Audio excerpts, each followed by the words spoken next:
Gusto kong malaman na kung ano kaisipan nila eh. All right. Bago kuhan. So you want to this other Yes, resource kasi, person to answer as well? Sinasabi po nila, the right to own a firearm is associated with the right to self-defense. Ganun yung mga statement na naririnig ko po sa inyo eh. Di po ba? Would you agree with that? Who wants to answer? From the... Kayo, gusto nyo magkaroon ng firearms for self-defense. Di po ba? Yun naman ang katotohanan eh. Bakit po di natin aminin? Sige nga. Eh bakit kayo tahimik ngayon? Advocates. Attorney. If I may, yes, Representative Acop, that is mentioned in Section 2 of 10591, sir. Oh. If you read Section 2 of RA 10591, Declaration of State Policy, the state recognizes that the right to self-defense is provided as a justifying circumstance under the revised penal code. However, this right to self-defense, it is to be done through the use of firearms, is granted only to qualified, underscored, qualified citizens. And therefore, there's a need for regulation. Would you agree with that also? Attorney, go ahead. Yes, Representative Acop, yes, there's a need for regulation, which is why we are here today to propose what possible means of regulation may be, because even if it were a loosening or restricting, either or would still be regulation. Yes. And assuming for the sake of argument that the right to possess firearms was considered a property right, it is doctrine also that property rights are always subject to the state police power. Would you agree with that also? Yes, your Representative. And therefore, regulations have to be made. Yes, as long as it is reasonable, Your Honor, and following the proper standards of the strict scrutiny test, intermediate scrutiny test, or rational basis, as the case may be, sir. Now, this question would be addressed to the public and the private resource persons. Why should one have 20 firearms? If the purpose is for self-protection or self-defense. O, dito muna sa mga gun advocates. Dito muna tayo. Left side. Anybody can answer. Again. Your Honor, while we understand that the license to own and possess a firearm is a privilege premised on one's inherent right to self-defense, it is also understandable that it being property, if a person is already licensed and qualified to own a firearm, they may own multiple firearms as they may wish, and as long as the regulatory agencies would see it and deem fit that they can own it. And by the current status of legislation, it would depend on the specific type of firearm if they are allowed to own 2, 5, 10, 15, or more, Your Honor. Okay, sa side ng ating mga government agencies, you want to reply on that? O, sino? Sino po? Yung pulis dapat sumagot eh. DND and PNP Bakit siguro. yung pinapayagan? Kasi, sa tingin ko, mas marami kayong earnings na nakukuha. Kasi mas maraming napapalisensya na firearms eh. I think that's the only logical reason that I can see. Why would an individual, single individual, need 20 firearms? If he's not a, shall we say, anong tawag na natin po doon, yung collector of firearms. Sige nga. Geraldine, Justify.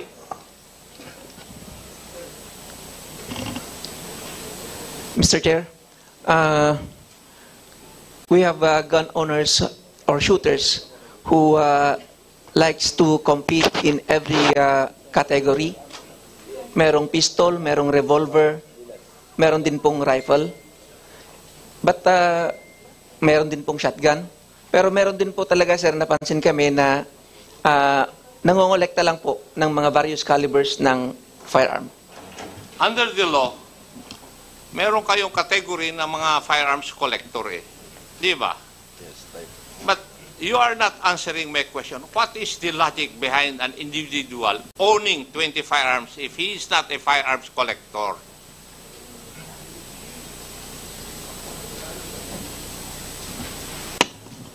In other words, bakit nyo pinapayagan? Kung hindi naman po sila, aside from being a guns collector, di ba? So, bakit natin pinapayagan? Before, Sige. nung nasa serbisyo pa ako, one long and one short lang ang allowed. Eh. Would you agree with me also? Yes, sir. Yes. One long, one short lang allowed. Nabago na ng mga batas. Now, give me the logic why an individual person would be allowed to possess 15, 20 firearms. Bakit?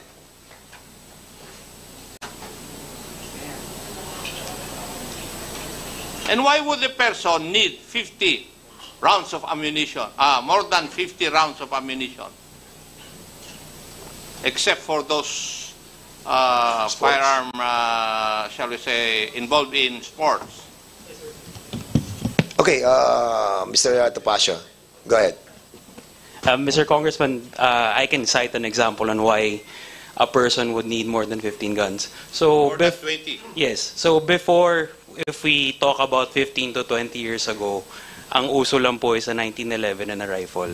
But now with technology, if you notice, if you go to the gun show po, Mr. Chair, may I remind you, we're all for safety. When we put up gun shows, most of our seminars is about gun safety.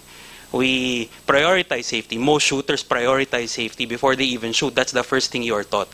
So, with regards to a person owning 20 guns, it's different for every scenario. For example, I'm a sport shooter. If I get into a category, let's say for example, pistol caliber carbine, when I compete, I don't buy one gun. I buy two. So dalawa na kagad yun. I also buy, for every category that I compete with, I need two guns, especially if I'm serious, if I want to compete. Because pag nasira ang isa, I have no time to repair or replace. And another po, with regards naman po to self-defense, dati po lahat full-size pistol. Now we have a full-size, you have a subcompact, you have a compact, you have a micro pistol. So you have 4 different sizes already for pistols. And as time goes by, every now and then, a person would buy a new gun because masyado na malaki yung baril ko. I used to carry a full size, but as I am getting older, I would want something more compact. Dati, all steel ang baril ko. Now I want a polymer pistol. So that's one of the reasons why people have more than 15 or 20 guns. Because there are times that I have to buy 2 guns for competition, and at the same time, if I have a permit to carry, I have the option now because I bought a compact, a subcompact, or a micro pistol, or a full-size pistol. So that's probably, Your Honor, kung one of the reasons why people need 15 or 20 guns. They can be competing. There's new technology. There are even pistols right now that are foldable. I don't want to carry a pistol in my bag kasi sumasabit siya. So there's a foldable Glock pistol now that's available in the market. And there's a smaller revolver that's smaller than a micro pistol. So every person who are qualified to purchase a firearm, every person who has an LTOP has the option to buy these guns. And as long as they can pay, as long as they can register their firearms, as long as they comply with all the legal requirements that 10591 and the PNP set, as long as they are able to renew their firearms every time, there's nothing wrong with that. Kasi at the end of the day po, Mr. Chair, from our perspective po, we'd prefer po kasi na okay na marami ka, basta rinirehistro mo, basta rini-renew mo. As long as we have the data kung nasaan yung mga baril mo, we're fine with that. Kasi, believe it or not, Mr. Chair, we are one of the most strict when it comes to issuing licenses. Doon po tayo magdidebate na. Mr. Topacio. Yeah. And I will stand at the plenary to object to that if these bills will pass the committee level. I wouldn't agree na dapat kung po pwede magkaroon ka ng 20 na firearms. Gusto ko na bumalik sa dati. That's why, Mr. Chair, if I may po, no, during my statement kanina, it's important to take note that 10591 is primarily for the legal gun owners. Kasi if we assume that all legal gun owners with RA 10591, those who have more than 20 guns, kung i-assume natin na all those people are may masamang balak, even we could even ask the president to. I'm not assuming anything. Don't put words into my mouth. I did not assume That's why, anything. Mr. Your Honor, if I may po, that's why po I emphasize that we separate those legal gun owners who conform to RA 10591 and those illegal gun owners or illegal manufacturers, illegally possessed firearms, should be separate. Because what we want, why we support these amendments is because aside from the industry that it supports and the economic impact that it has, it also alleviates the problems that gun owners have been experiencing for the past how many years? Because this bill was passed 2014, and we have had IRRs that have overreached already, and that's why we're correcting it now, and that's why we support po yung amendments po. Could you please give me an example where an IRR provision has overreached? So, a perfect example, Your Honor, in your law, RA 10591, I'll give you an example po na ngayon po. It's sort of an issue sa industry. We have a provision in RA 10591 that allows every gun owner to own 7.62 by 39 and below. As of now, only 223s are being licensed. 7.62s haven't been allowed for the longest time. Because there was a restriction set by the previous administration na bawal nga po ang mga calibers na to. But in your law, it is stipulated that it is allowed. But in your IRR, I think they... 5.6. Yeah, pinagbawalan na po siya. But I think, Your Honor, 223s pinapayagan na po ngayon, but the rest of the calibers until now hindi pa rin po. PNP, would that be true? Yes, sir. Yes. Yes, sir. May know the basis of the PNP. Why you are not following the law?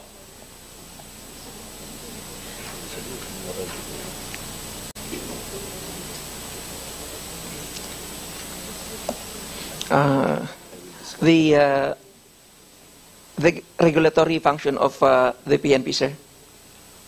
Can a regulatory function or provision of the PNP rise over and above the law? Following your logic, it's a provision of law according to Mr. Topacio, and you agreed to it. Why are you not following the law? But, sir, going back to the provision on licensing firearm, that this may be licensed to qualified individual, sir. And at times, sir, yun niya po. If, Colonel Dilang, if it is expressly provided by law and your IRR doesn't say so, it says otherwise, I think that's ultra vires. And the good lawyers would agree with me. Di ba? Yes, sir. Bakit hindi nyo sundin yung batas? Are you trying to tell us that you are defying the intent of the framers of that law?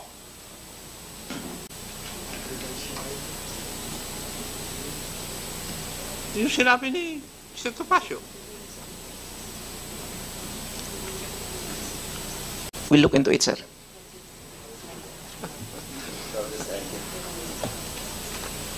Wala na, Mr. Chair. Marami pong salamat sa opportunity. Thank you, Your Honor. Mr. Chair, to answer the question lang of the good Congressman Acop, I think si Mr. Reyes, hindi niya masyado explain. A lot of these shooters during the gun ban, and most of the time when they practice, a lot of them are in the U.S. because in the U.S., they don't restrict ammunition. If you talk to any shooter here in the Philippines, especially those who compete abroad, I mean, my brother is part of the national team for shotgun, and he can only bring a certain amount of rounds during practice rounds. The minimum amount of ammunition, if you want to train competitively, if you want to go to the World Cup, if you want to join the Olympics or the SEA Games, is at least 1,000 to 1,500 rounds a day. And we are only being allowed, I believe, if you're a sport shooter, 500. And during that time, Mr. Chair, even if you replenish, it takes probably a week at most to get a permit to transport. Whereas if you're a competitive shooter and you're representing the Philippines, you would need to practice almost every day if possible. So I think that is the reason why these proposed amendments are being, kaya siya linalatag po sa inyo, Mr. Chair. It's not only to allow yung amount of ammunition to be owned, but also most of the reason is because sport shooters really need to practice with a lot of ammunition. And bear in mind po, Mr. Chair, with the increase of ammunition na pinopropose po dito sa House Bill, from what we understand, this does not only include the civilians. Because as gun stores po, whenever we sell ammunition, even to law enforcement, may it be the PNP, NBI, PDEA, AFP, when they buy ammunition in their personal capacity, we can only sell them 50 rounds. Okay. That's understandable. Now, Chair, medyo, before, sige, Congressman Acop, then Congressman Plato. Kasi yun lang ang provided for by law and you have to abide by that. Di ba? That is what the law says. Otherwise, criminal cases will be filed against you Yes. if you violate that. Yes. That's why we support the amendment nga po, Mr. Congressman. Thank you po. All right. So we will be medyo umiinit na ang ating discussion and that's the reason why we need to create a technical working group on this matter. Kasi Chair. medyo contentious yan. Pero because we have an existing law and we have to follow it and that's the reason why meron tayong amendments na gagawin natin. But of course, it Mr. will be also debatable on the technical working group. Congressman Plato, go ahead. Mr. Chair, thank you, Mr. Chair. Ito lang question ko, I would like to direct Mr. Chair sa mga gun owners, itong mga gun clubs. Mr. Chair, yung bang Mr. Reyes, meron ba kayong mga, tuloy ba, yung mga continuing seminar tungkol dito sa mga, kasi nangyayari dito sa umpisa lang ang seminar. May lisensya 5 or 10 years ng license ngayon, dapat siguro may continuing para sa mga storage practices, yung mga tungkol na updated laws and regulations, at saka yung mga conflict resolution techniques and responsible handling of firearms in various situations. Meron ba tayong ginagawang seminar o doon lang sa umpisa? Sa umpisa lang ba? Meron naman po mga gun ownership na na mga nagpapa-seminar. Sino ba yung mga nagpapa-seminar sa responsible gun ownership? Merong isang group na kina 50 ba? Unfortunately, 50 is not here to what do they call the group?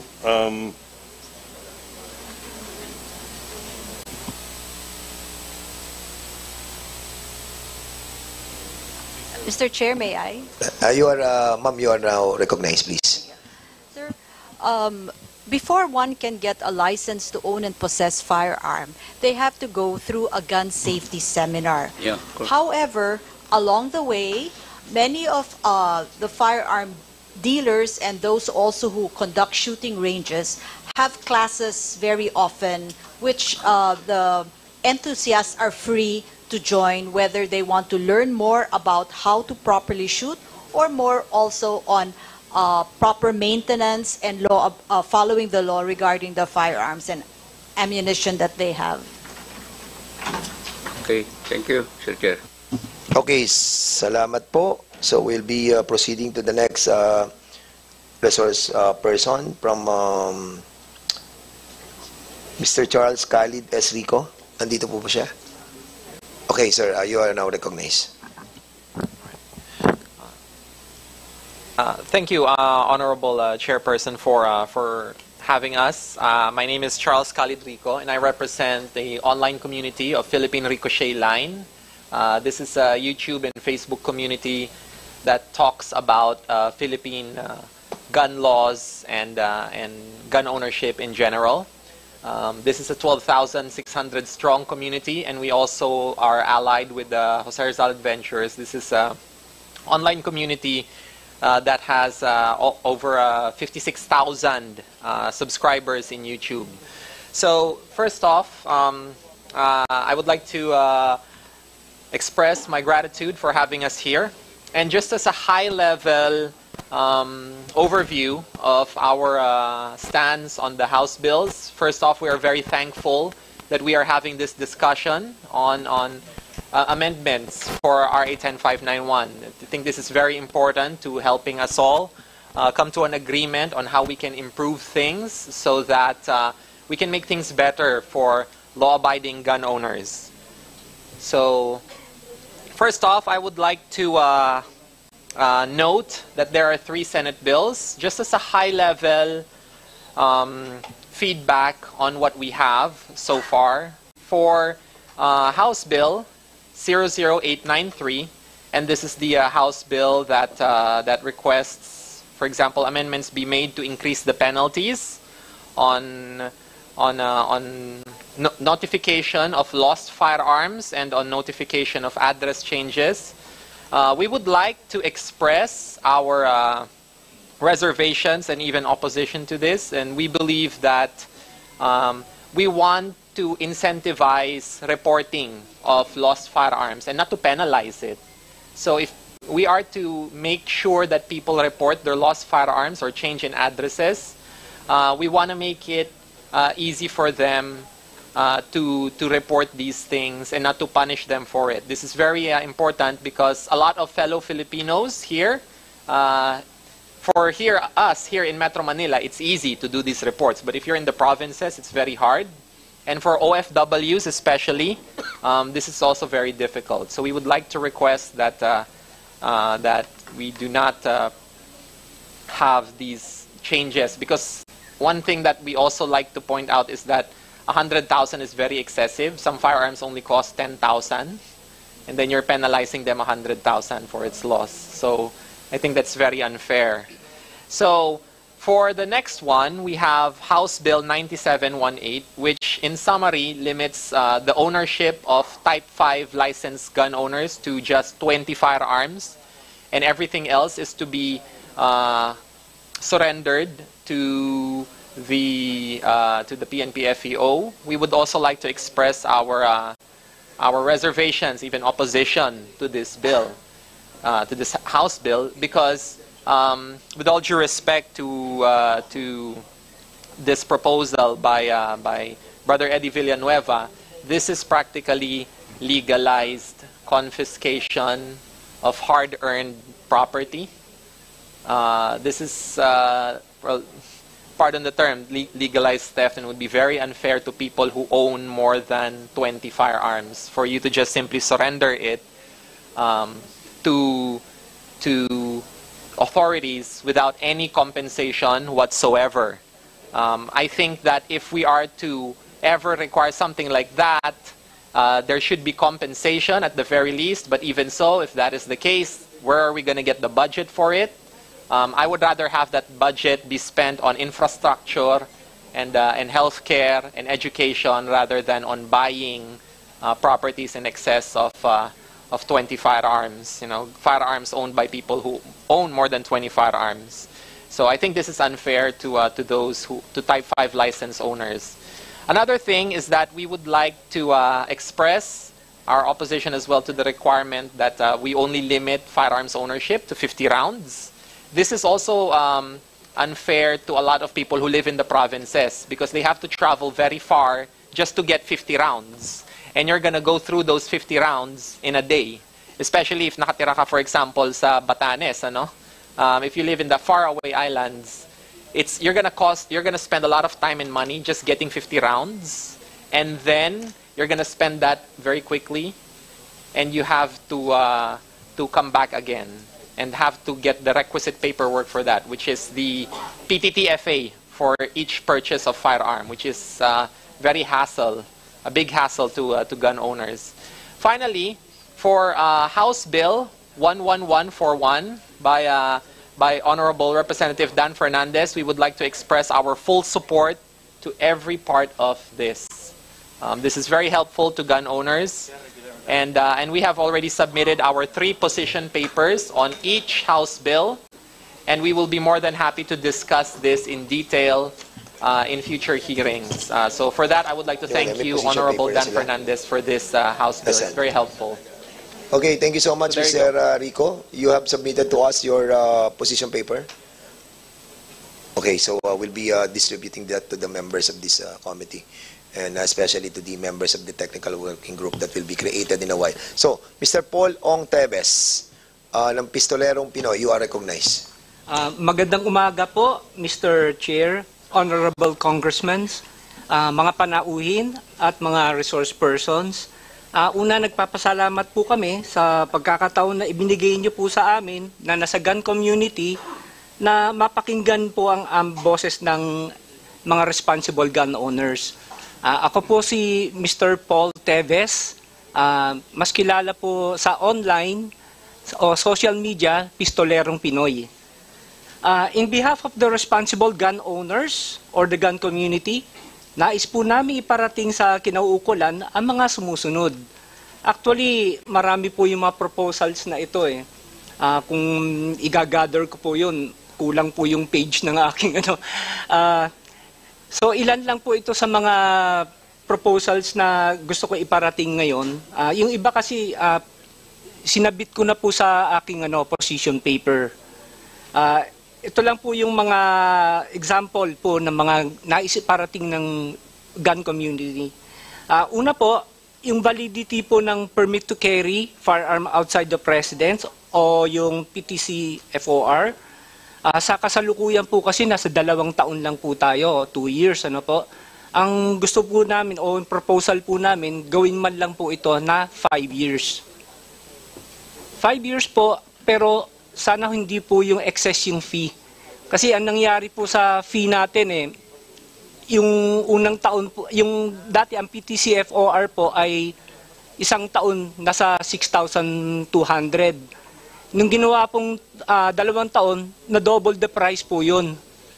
So ang gusto po sana ng gun community, parang sa LTO license po, no, na-extend po siya ng 10 taon, pero yung fee, ganun pa rin po. Sana po mapagbigyan po kami. Number 2 po, yung streamlining po ng requirements para sa pagkuha po ng PTC FOR. Kasi sa pagkuha po ng PTC FOR, kailangan pa po natin ng threat assessment. At sa threat assessment po kasi, selective lang po yung mga exempted sa threat assessment sa pagkuha ng PTC FOR. Ano? Sa tingin po ng gun community, lahat naman po tayo ay may threat. Hindi lang po sa bahay. Paglabas po natin, hindi po natin alam kung ano po yung pwede mangyari sa atin. Pwede po tayong maging biktima ng crime o mga, alam niyo na po, mga masasamang loob.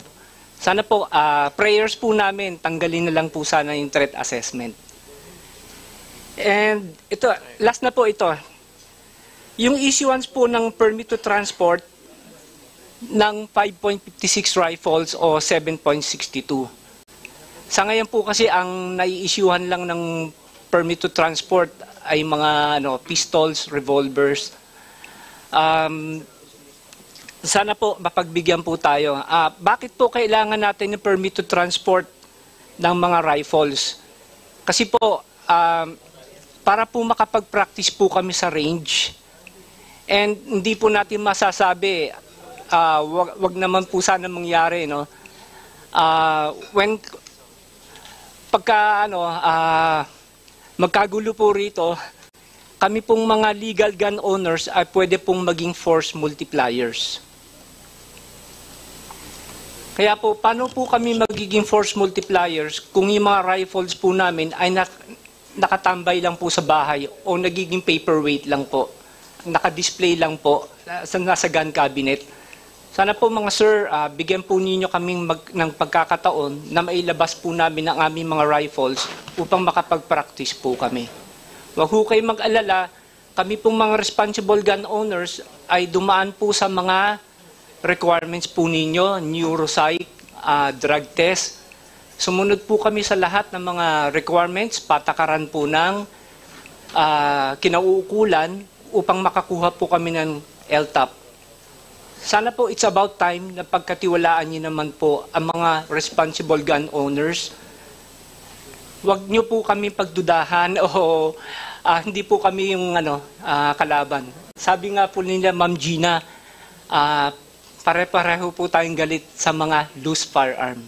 Sila po yung nagkakos ng crime, hindi po kami. Mr. At Chair. kung meron man po na meron po man mga responsible gun owners na gumawa ng crime, I think it's about less than 0.1% lang po yun, ayon po sa statistics. Muli po, nagpapasalamat po kami, mga legal gun owners na sa gun community, sa pagkakataon na binigay po niyo sa amin. Mr. Chair. Okay, Congressman, are you done with your, are you done, ano? Apo. Sige, Congressman Bosita, please. Mr. Chair, gusto ko lang i-clarify kay Mr. Ong Tevez. Ano po ang basis ninyo para sabihin ninyo lahat tayo may threat? Kung nababalitaan naman po natin sa mga balita, sa mga newspapers, sa mga TV, may mga naho-hold up po, yung mga ganun, nabibiktima po ng crime. So, Mr. Chair, is Mr. Ong saying na even ordinary employee dito may threat? Ganun po ba? Gusto ko lang malinawan po. Kasi medyo nakakatakot yung ano nyo po para sa mga ordinary individuals na lahat pala may threat. Yeah, what I'm saying is meron po tayong potential na maging victim po ng mga crime, mga street crimes po. So insisting po kayo na lahat may threat? Lahat? Ibig sabihin pong lahat, 100% ng Pilipino may threat? Yun po ba ang gusto nyo sabihin, Mr. Tevez? Pwede po yun. Opo. Hindi po yung pwede. Ang gusto ko pong i-clarify sa'yo, pag sinabi po ninyong lahat, 100%, kahit yung mga bata na inosente. Ay, hindi naman po. Hindi naman po.